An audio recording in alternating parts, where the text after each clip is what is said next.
Samedi soir, ma femme, Claire, et moi avons participé à une fête chez nos voisins. Tout le monde buvait de la bière et du vin et s'amusait à partager des histoires. Environ une fois par mois, les 5 mêmes couples, voisins et bons amis, se réunissaient pour se détendre dans un environnement décontracté. Cette fois-ci, la fête avait lieu chez Sheila et Ed. Comme c'est toujours le cas, la conversation a fini par aborder le sujet du sexe. Ce sujet fait inévitablement surface tôt ou tard, suscitant manifestement l'intérêt général. En fait, peu de choses avaient changé à cet égard au cours des 20 années qui s'étaient écoulées depuis notre adolescence. Aujourd'hui encore, le sexe reste un sujet de prédilection lorsqu'un groupe mixte comme le nôtre se réunit. Marge Benson a commencé par raconter les débuts de sa relation avec Tim. Ses parents les avaient surpris en rentrant à la maison 1 heure plus tôt que prévu. Marge et Tim s'embrassaient sur le canapé lorsqu'ils ont entendu une voiture arriver. Marge a rapidement remis sa robe en place et ajouté ses sous-vêtements, qui se trouvaient auparavant sur le sol, sous le canapé. Au même moment, Tim saisit son gant et tente de le remonter à la hâte. Pour accélérer les choses, Marge a attrapé la fermeture éclair de la braguette de Tim et l'a remontée d'un seul coup. Elle s'est ensuite tournée vers la porte, souriant innocemment pour accueillir ses parents, qui entraient déjà. Au début, du moins jusqu'à ce qu'ils remarquent le comportement étrange de Tim, ses parents ne semblaient pas se douter de quoi que ce soit. En se retournant pour vérifier si Tim allait bien, Marge fut choquée de voir son visage rougir et de la sueur couler sur son front. Tout ce que Tim a pu faire, c'est hocher la tête avant de passer devant eux en courant vers la porte. La mère de Marge lui a même demandé, inquiète, s'il se sentait bien. La mère de Marge lui a même demandé, inquiète, s'il se sentait bien. Plus vite que je ne pourrais raconter cette histoire, il a filé, laissant des traces de caoutchouc brûlé sur le tarmac. Marge rit.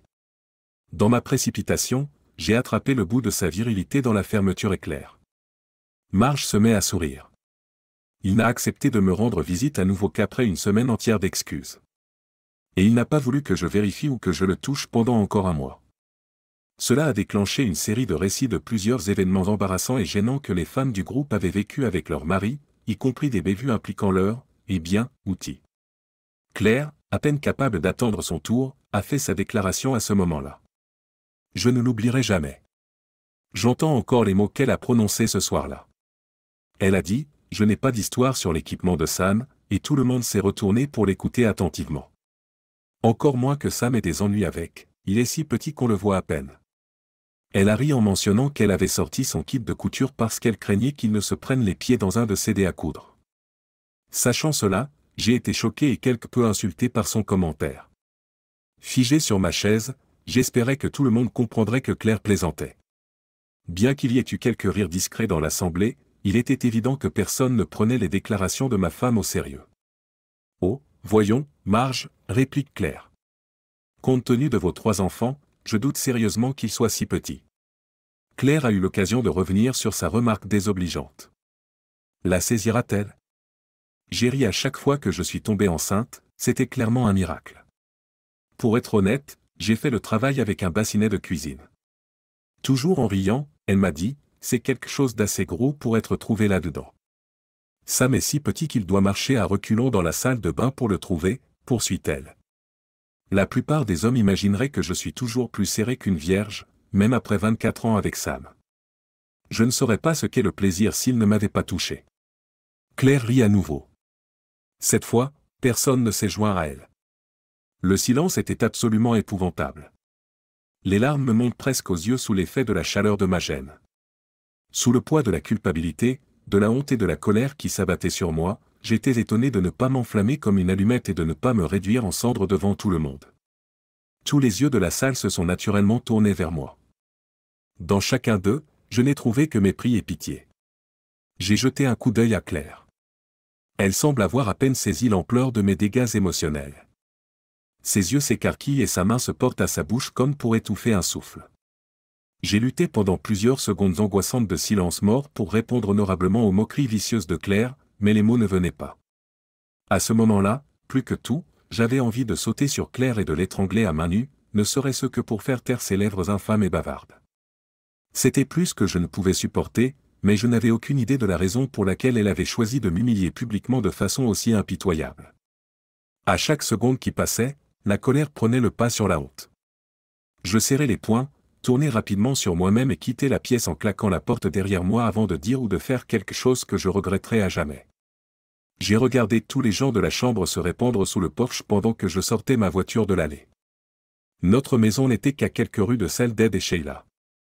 L'un des voisins pouvait raccompagner Claire chez elle, ou bien elle pouvait marcher.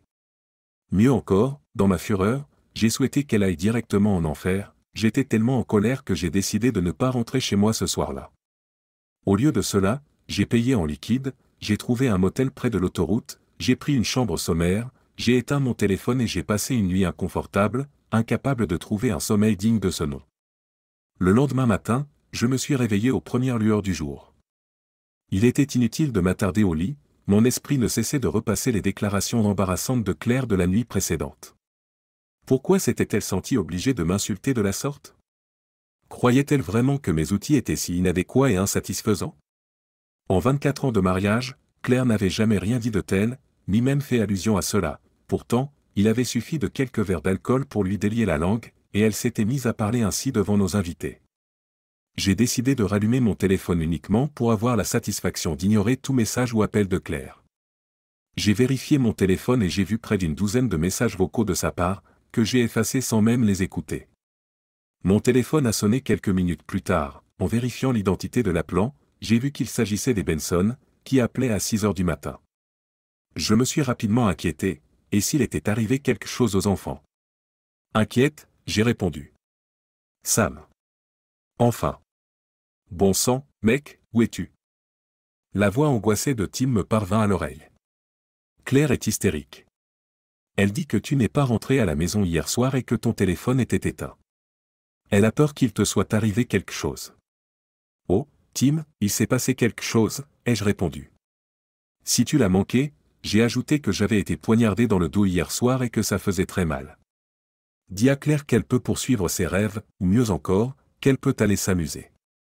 C'est une faveur que je lui fais. Sam, personne ne te juge en fonction de ton poids. Tu nous bats tous au golf et tout le reste. Ne le prends pas si mal, tente de me consoler Tim. Tim n'a manifestement pas fait du bon travail en essayant de me réconforter. Après la nuit dernière, il avait aussi moins d'estime pour moi et essayait juste d'enjoliver la situation, en trouvant différentes raisons pour lesquelles je ne devais pas m'en préoccuper. J'ai donc raccroché et j'ai éteint mon téléphone. J'ai quitté ma chambre d'hôtel pour le petit déjeuner ce jour-là, puis je suis resté collé à la télévision dans cette petite chambre désolée que j'avais louée pour le reste du dimanche. Pourtant, regarder Tiger s'extirper du caniveau et finalement triompher était tout à fait fascinant. Cela m'a au moins permis de me distraire. La première chose que j'ai faite le lundi matin a été d'appeler mon lieu de travail et de demander quelques jours de congé pour réfléchir à ce que j'allais bien pouvoir faire. Il me semblait impossible de continuer à vivre avec Claire et de faire comme si rien ne s'était passé. Lorsque vous savez qu'une femme ne vous apprécie pas, comment pouvez-vous vivre avec elle? Vers 10 heures du matin, je me suis arrêté devant notre maison. De la rue, il semblait que Claire était déjà partie au travail, alors je me suis garé plus loin et je suis retourné à la maison. Sa voiture n'était pas là quand j'ai regardé par la fenêtre du garage. Je suis entré à l'intérieur, j'ai préparé quelques valises avec mes affaires et je les ai emmenées dans le garage. Je suis ensuite retourné chercher ma voiture, je l'ai garée dans le garage, j'ai fermé la porte extérieure et j'ai commencé à charger le coffre et la banquette arrière. Tout se passait bien, et j'ai même trouvé de la place pour certains de mes outils, ainsi que pour mes armes. En ce qui concerne ces dernières, je n'avais pas l'intention de m'en servir, mais je n'allais certainement pas les laisser derrière moi pour qu'un abruti avec un plus gros outil puisse s'en emparer. Après le chargement, je suis retourné au motel et j'ai apporté mes affaires dans ma chambre. Je décidai d'y rester encore quelques jours jusqu'à ce que je trouve un plan précis. Puis j'ai rallumé mon téléphone au cas où quelque chose d'urgent se produirait. Vous vous inquiétez pour vos enfants, même s'ils sont aussi indépendants que les miens. J'ai glissé le téléphone dans ma poche après avoir effacé une nouvelle pile de messages de Claire qui s'étaient accumulés au cours de la journée. Il a de nouveau sonné quelques minutes plus tard. J'ai répondu parce que c'était mon patron qui appelait. Bon sang, Sam. Qu'est-ce qui se passe? Claire est là, et elle est dans un sale état. Tu m'as abandonné? Que dois-je lui dire? Il m'a posé beaucoup de questions, sa voix tendue indiquait clairement qu'il n'était pas heureux d'être pris au milieu de tout cela. Donne-lui juste les noms de 2 types qui ont de gros outils au travail, patron. Répondis-je avec cynisme, en essayant de le distraire de ses inquiétudes quant à mes insuffisances. Sam, tu viens de dire, des types avec de gros outils? Claire l'a entendu d'ici même. Bon sang, dit-il en baissant la voix, elle semble soudain beaucoup plus écrasée. Qu'est-ce que je suis censé faire d'elle? Pourquoi ne vous occupez-vous pas d'elle, patron? Tout de suite? Je laisse échapper un grognement avant de raccrocher. Bon sang de bonsoir. Maintenant, en plus de tout le reste, j'allais très probablement perdre mon travail. Qu'est-ce qu'elle pouvait bien faire dans mon entreprise? Elle semblait vouloir détruire ma vie. J'ai alors décidé que je pouvais tout aussi bien participer à ce jeu. Je me suis précipité vers ma voiture et je me suis rendu directement à la compagnie d'assurance où Claire travaillait. Bonjour Samantha, me dit son directeur. Claire n'est pas encore là. Je peux vous aider? Certainement, Samantha. Quand Claire arrivera, dites-lui que son mari est passé, avec son haricot de la taille d'une aiguille. Je voudrais savoir si je peux bénéficier d'une couverture d'assurance au cas où je devrais me faire opérer pour l'agrandir. Si cela ne fonctionne pas, aurais-je droit à une indemnisation pour ma petite pousse? Bien que petite, c'est tout ce que j'ai. Samantha toussa et devint aussi rouge qu'une tomate mûre. Quelques autres employés de bureau se sont tus. Tout le monde avait clairement entendu ce que j'avais dit dans le silence soudain, d'autant plus que je n'avais pas pris la peine de baisser la voix. Samantha a hésité un instant, puis elle s'est calmée et a répondu de manière professionnelle à mon emportement impromptu. Sam, ce que tu viens de dire ressemble à une affaire personnelle. Même si j'espère que vous n'étiez pas sérieux, si vous avez vraiment de telles préoccupations, je vous suggérerais de vous adresser à une société comme la Lloyd's of London. Notre devise est que vous êtes entre de bonnes mains, mais elle ne s'applique pas à votre haricot, vous connaissez la promesse de notre marque.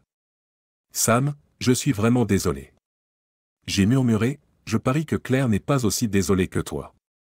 Elle prétend que même une foutue cigarette est plus qu'un simple cigare, c'est-à-dire plus que mon spro. Je devrais peut-être demander au gars de la pub télé de me donner un peu de cette idée. Il s'appelle Bob, n'est-ce pas? Je laisse mes pensées s'exprimer à voix haute. Bon sang, je vais en prendre autant que possible et commander un camion entier de ces déchets. Je serais heureux si je pouvais les tirer de 5 cm. Quoi qu'il en soit, Samantha, merci. Lorsque j'ai franchi la porte et sauté dans ma voiture, j'ai laissé toute l'équipe du bureau de Claire bouche bée. Je me dirigeais à l'instant même vers la maison des parents de Claire. Sam. Steve Carey, son père, me salue, quelle surprise de vous voir ici un lundi. Que nous vaut ce plaisir? Je me demandais juste si Claire m'avait déjà dit que j'étais de très petite taille et que cela la dérangeait. J'ai balbutié, au moment où Nancy Carey, la mère de Claire, s'est approchée de nous. J'ai répondu que je ne savais pas trop quoi faire, puis je me suis adressé à elle deux. Devrais-je simplement divorcer pour qu'elle puisse aller chasser un homme avec plus d'outils? Le visage de Steve est devenu choqué. Sam, à quoi fais-tu allusion? Demande-t-il, perplexe. Claire n'a rien dit de tel, n'est-ce pas Nancy? Mais, Sam, tu sais, il arrive que des femmes discutent avec d'autres femmes. Bien sûr, Sam. Nancy s'arrêta net. Vraiment, qu'est-ce qui se passe entre vous deux? Je doute fort que Claire trouve votre taille insatisfaisante. En fait, étant donné les petits indices que j'ai entendus au fil des ans, j'aurais pensé le contraire. Eh bien, merci à vous, mesdames et messieurs, ai-je répondu. Claire a informé toutes nos connaissances que ma taille ne correspondait pas à ses attentes, maintenant, j'essaie juste de trouver un moyen de l'apaiser. Sam, as-tu vraiment essayé d'avoir des conversations avec elle? Demande Steve. Peut-être que vous avez mal interprété quelque chose. Peut-être que vous avez, en d'autres termes, sauté le pas, a-t-il ajouté. Ce n'est pas illégal, je n'ai simplement pas pu résister, remarque Nancy. Peut-être qu'offensée par ce que vous avez dit ou fait, elle a choisi de se venger de vous. Mais j'admets que pour d'autres personnes, y compris son propre mari, dire quelque chose comme ça à propos de n'importe quel homme peut avoir des répercussions vraiment importantes. Nancy, je ne parlerai pas à Claire tant que je ne me serai pas vraiment calmé, ai-je prévenu, je ne l'avais jamais vue, mais après avoir entendu ce que ma propre femme avait à dire, j'ai commencé à me poser des questions. PFFT, Nancy rit et laisse échapper un grognement. C'est exactement le genre d'homme qui a épousé ma fille. Ne me parle même pas de ces conneries, Sam, mon gendre n'est pas une misérable mauviette qui s'en prend aux femmes. Je ne crains pas que cela se produise. J'ai répondu, il semble que vous me considériez tous les deux plus que votre fille. Vous ne trouvez donc pas que c'est un problème majeur? Sam, tu as fait valoir ton point de vue, m'a assuré Nancy. Vous êtes passé et vous êtes un peu offensé par certaines remarques sur votre taille et votre masculinité. Dites à Claire que je vous attends tous les deux pour le dîner de vendredi soir prochain. J'ai secoué la tête avec colère en retournant à ma voiture. Cette femme avait-elle déjà entendu un seul des mots que je venais de prononcer? De retour au motel, je déverrouillai la porte de ma chambre et me laissai tomber sur le lit. Pendant un moment, j'ai fermé les yeux. Du moins, c'est ce qu'il m'a semblé puisque Claire se tenait au-dessus de moi lorsque je les ai rouverts. Jésus-Christ, j'ai failli perdre la boule dans mon pantalon. Qu'est-ce que tu fais là, suppliai-je en courant tout droit. Attends, comment tu m'as trouvé? Je t'ai suivi, Sam, quand j'ai remarqué ta voiture qui descendait H Street en allant chez ma mère, dit-elle, pas trop difficile. Et que voulez-vous exactement? Claire, ici pour faire un autre discours sur ma petite pousse? Je me suis figé. Et, samedi pardonne-moi en quelque sorte. Je m'excuse pour tout ce que j'ai dit, a-t-elle humblement supplié. Je suppose que je suis devenu quelque peu jaloux quand je t'ai vu discuter avec Gloria Bentley pendant la fête. Sa poitrine mesure bien plus que la mienne. Je sais qu'elle le sait aussi, tu l'aimes bien, n'est-ce pas? Claire baisse les yeux, s'agite et passe d'un pied à l'autre. Elle poursuit nerveusement après une brève pause lorsque je ne réponds pas. J'ai vraiment trop bu, et puis j'ai commencé à parler à tort et à travers. Pendant que tu te concentrais sur Gloria et ses gros seins, j'ai eu l'impression que tu ne tenais pas compte de ma petite poitrine. En plus, j'ai eu beaucoup de bouffées de chaleur ces derniers temps, avec le vin, j'ai tout simplement perdu la tête et j'ai commencé à débiter toutes ces stupidités ridicules et stupides. J'ai coupé court à ces élucubrations, tes justifications n'ont aucun sens pour moi, Claire. Je n'ai jamais prétendu que ta poitrine était imparfaite. Et tu sais que je discute constamment avec d'autres femmes lors de ces événements. Je lui ai rappelé fermement que je ne t'avais jamais trahi. Tu sembles essayer de minimiser ta culpabilité. J'ai trop bu, j'ai souffert de bouffées de chaleur et j'ai été jalouse. Penses-tu honnêtement que ce mélange a fait de toi la méchante femme que tu étais ce soir-là? C'est incroyablement difficile à accepter, n'est-ce pas? Claire l'a reconnu. C'est vrai, mais voilà, Sam, je veux que tu rentres à la maison, je te jure que je vais arranger les choses pour toi. Claire, ce n'est pas si simple, ai-je répondu. Devant tous nos amis, tu m'as mis dans l'embarras et tu t'es moqué de moi, tu as très certainement porté atteinte à ma réputation de manière irréversible. Tim m'a appelé et m'a essentiellement conseillé de ne pas m'inquiéter pour un incident mineur, au cas où tu ne le saurais pas. Claire, attends d'arriver au travail. Je te promets que tu ne seras pas ravi de ce que j'ai fait là-bas. À part ça, j'ai rendu visite à tes parents. Sam, je suis déjà arrivé au travail. Elle m'a confirmé tout ce que j'avais appris sur ton petit coup. Même si j'admets que je l'ai mérité, l'entendre était vraiment inconfortable. Et pour couronner le tout, alors que je te suivais, ma mère a appelé. Tu n'as pas idée de la brutalité avec laquelle elle m'a engueulé. Claire a admis qu'elle était en colère contre moi, samedi. Elle m'a conseillé de l'accepter même si tu ne me battais pas à mort, j'aurais de la chance dans ce cas. Et cela venait de ma propre mère. Je me suis permis un petit sourire. Nancy savait exactement comment jouer sur nos émotions à tous les deux, mieux que quiconque sur Terre. Elle avait compris que je ne pourrais jamais me résoudre à frapper sa fille. C'est peut-être même mieux que la performance de Claire. Claire, cela ne remettra pas le génie dans la bouteille. Après ce que tu as dit, comment devrais-je considérer nos amis? Tes excuses n'effaceront pas la réalité, tu m'as fait passer pour une épouse petite, faible et inadéquate, une personne dont on peut se moquer. Et pour être honnête, cela me dérange. Rentre à la maison aujourd'hui à 17h, Sam, tu verras que je vais nettoyer ce gâchis. S'il te plaît, donne-moi du temps. J'accepterai le choix que tu feras si tu crois toujours que je n'ai pas arrangé les choses. Pendant toutes les merveilleuses années que nous avons vécues, Sam n'a demandé qu'une seule occasion. Claire l'a supplié. Je trouve cela impossible, répondit Claire en secouant la tête. Tes commentaires insultants me touchent beaucoup trop profondément. Sam, tu n'as qu'à te présenter à la maison à 5 heures. Tu ne le regretteras pas, je te le jure, et ça ne te coûtera rien d'autre qu'un peu de ton temps. J'ai accepté, mais à contre-séure.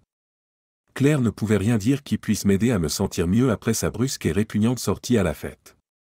Paradoxalement, je voulais qu'elle mette de l'ordre dans ce désordre pour que je me sente vraiment bien dans ma peau, dans mon amour-propre et peut-être même dans mon mariage. À 5 heures précises, je suis entré dans la maison. Claire m'attendait dans le salon, vêtue d'une superbe tenue noire. Elle pensait manifestement qu'elle pouvait simplement me laisser gérer les choses d'une manière ou d'une autre pour expier ce qu'elle avait fait et remettre les choses en ordre. Pourquoi les femmes croient-elles toujours qu'elles peuvent arracher le cœur d'un homme et ensuite, dans leur esprit, réparer les choses en lui montrant simplement un peu d'amour? Claire s'est légèrement tordue, s'est agenouillée devant moi, a débouclé ma ceinture et a descendu la fermeture éclair. De ce point de vue, je voyais bien sous sa robe et, dans ce décolleté, la petite poitrine dont elle s'était plainte me paraissait suffisamment généreuse. Claire, ce n'est pas la solution. Cela ne marchera pas, d'après ce que je sais déjà, ai-je dit en essayant de l'arrêter. Je ne veux pas t'induire en erreur en te faisant croire que cela va arranger quoi que ce soit. Chut, mon mari, a-t-elle répondu, en baissant mon caleçon et en se dirigeant directement vers le sprou calomnié. Au moins, j'ai essayé. Je me suis dit que j'allais lui donner l'occasion de m'aider à me sentir mieux, et je dois avouer que c'était merveilleux. Pourtant, aucun de ces plaisirs ne pouvait me rendre l'amour-propre d'homme que j'avais perdu. Claire avait déclaré haut et fort à quel point ma pousse était pauvre, et tous mes copains l'avaient entendu. Malgré mon ressentiment, mon soldat s'est promptement mis au garde à vous, si rigide qu'il aurait pu tailler des diamants. Je n'accordais pas souvent ce genre d'attention, mais Claire faisait preuve d'une excitation sans pareille en ce moment. Puis, à ma grande surprise, Claire m'a donné un plaisir d'une profondeur incroyable pour la première fois dans notre mariage. Elle était si concentrée qu'en quelques minutes, j'avais presque fini. J'ai sursauté en signe d'avertissement pendant que ma femme opérait sa magie. Claire s'est retirée doucement avec un petit bruit sec, sa main a rapidement pris le contrôle de son travail avec un dévouement sans faille. Lorsque j'ai atteint le sommet, j'ai ressenti un grand réconfort, son vêtement en portait probablement la preuve, mais elle ne semblait pas s'en préoccuper. Elle s'est penchée une fois de plus pour s'assurer qu'il ne restait rien derrière elle. Sous moi, mes jambes faiblissaient, alors que je cherchais de l'air, une dernière question me taraudait, devais-je pardonner à Claire ou non? J'avais l'impression que les portes de l'enfer s'étaient soudainement ouvertes à côté de nous à cet instant précis. Oh, Sam! Hurle Marge Benson, surgit de nulle part. Claire a certainement répondu à toutes les questions aujourd'hui. Qu'est-ce que le diable? Tout ce que j'ai pu bafouiller, c'est de regarder avec stupéfaction 5 femmes heureuses passer de la cuisine au salon. Claire, tiens, nettoie ton visage avec ça, dit Gloria Bentley en tendant une serviette à ma femme. Et tu ne mentais pas quand tu disais que Sam ne nous satisferait pas. J'ai rapidement remonté mon caleçon. Une fois de plus, mon visage a rougi d'un cramoisi éclatant, et je pouvais sentir la chaleur irradier mes joues. Pourquoi toutes ces femmes observaient-elles Claire? Sam, dit Claire en riant, nous pourrions peut-être créer une police d'assurance pour Samantha, la superviseuse de Claire, pour cette étonnante pousse qui est la tienne. Ces améliorations sont arrivées tout de suite, n'est-ce pas? Contrairement à ce que Claire avait fait à la fête, je voyais qu'elle me taquinait gentiment et avec approbation, pas brutalement. Pourtant, que diable se passait-il? En enfilant mon gant, j'ai regardé ma femme avec insistance et j'ai demandé silencieusement une explication. Claire expire, puis se nettoie la poitrine et le visage. Sam, à la fête, je t'ai mis mal à l'aise devant ces femmes. Elle reconnaît que j'ai dit des choses terribles, impardonnables, totalement fausses. Et je n'avais aucune idée de la façon de me faire pardonner jusqu'à ce que ma mère me conseille, eh bien, ceci. J'ai cligné des yeux. Ta mère? Je suis à nouveau choqué. En effet, c'est sa suggestion qui m'a inspiré. Je t'ai dit qu'elle était très en colère contre moi, n'est-ce pas? Maman s'est acharnée sur moi, affirmant que j'avais fait honte à ta virilité et que je devais trouver un moyen de restaurer ton amour-propre. Et elle m'a donné quelques idées sur la façon de le faire. Claire fait un large signe de la main aux femmes rassemblées autour de nous. Comme vous pouvez le constater, je me suis simplement mise dans la même situation embarrassante que celle que je vous ai injustement imposée ce soir-là. J'ai aussi montré à chacune d'entre elles que vous n'êtes pas petite en bas. Croyez-moi, ces femmes vont certainement le faire savoir. Tout le monde saura donc que mon mari possède toutes les qualités nécessaires pour être un vrai homme. Les dames assises autour de nous ont hoché la tête à l'unisson et arboré des sourires complices. Samantha a été invitée en tant que représentante du bureau. J'ai pensé que je leur devais de démontrer que mon mari est tout à fait à l'aise en bas, suite à la scène que vous avez déclenchée dans mon entreprise. Pour être honnête, a dit Claire, cette exposition servait plus ma réputation que la vôtre. Sam, bien que nous devions tous partir maintenant, je voulais que tu saches ce que Claire vient d'endurer. Il lui a fallu beaucoup de courage, et elle a eu les nerfs à vif, sourit Marge. Elle doit vraiment t'aimer. Il semble qu'elle ait même négligé ses vêtements bien-aimés pour cela. Pour être honnête, je ne suis pas sûr de la façon dont j'aborderai Tim à ce sujet. Le faux pas de Claire hier soir l'a rendu assez arrogant, se pavanant le nez en l'air. Elle assure, je suis sûr qu'il sera beaucoup plus modeste maintenant. Quelques minutes plus tard, les femmes ont fait leurs adieux et sont parties, laissant Claire en face de moi, observant ma réaction avec une certaine inquiétude. Je ressentais tous les sentiments possibles et imaginables qui s'entrechoquaient, se croisaient et se renversaient simultanément en moi. J'avais honte. Je me suis fait plaisir. J'ai commencé à me sentir trompé. J'étais totalement perplexe. Une fois de plus, Claire m'étonnait et m'émerveillait devant ses compagnes, tout ce spectacle avait été orchestré à dessein. Mais cette fois, elle l'avait fait pour se racheter. Perdu dans mes pensées, j'essayais de comprendre tout ce qui s'était passé aujourd'hui et de décider comment je devais réagir. « Chérie, veux-tu m'aider à pardonner ?» Claire m'a demandé poliment. Même si je sais que j'ai commis une mauvaise erreur, je jure que cela ne se reproduira plus. Je jure de ne plus jamais t'humilier devant qui que ce soit. Penses-tu pouvoir m'aimer à nouveau? Claire, tu m'as complètement étonné aujourd'hui. Ce que tu as fait, j'ai secoué la tête. C'était très risqué. Tu sais, je ne sais pas, j'aurais pu être furieux que tu laisses toutes ces femmes voir mon « bien ». Je ne sais toujours pas ce que je ressens à propos de tout cela. Vous avez certainement pris un gros risque. Sam, tu me fais ton rapport. Avant de te couvrir, as-tu remarqué la façon dont la plantureuse Gloria et les autres ont fixé leurs yeux sur ton équipement? Bon sang, j'espère vraiment que ça ne se retournera pas contre moi plus tard. Claire, je veux que tu préviennes ta mère que nous venons dîner vendredi. Et je veux que tu commences tout de suite, pendant que je suis là, pour que je puisse t'entendre lui dire à quel point sa petite idée a fonctionné à merveille.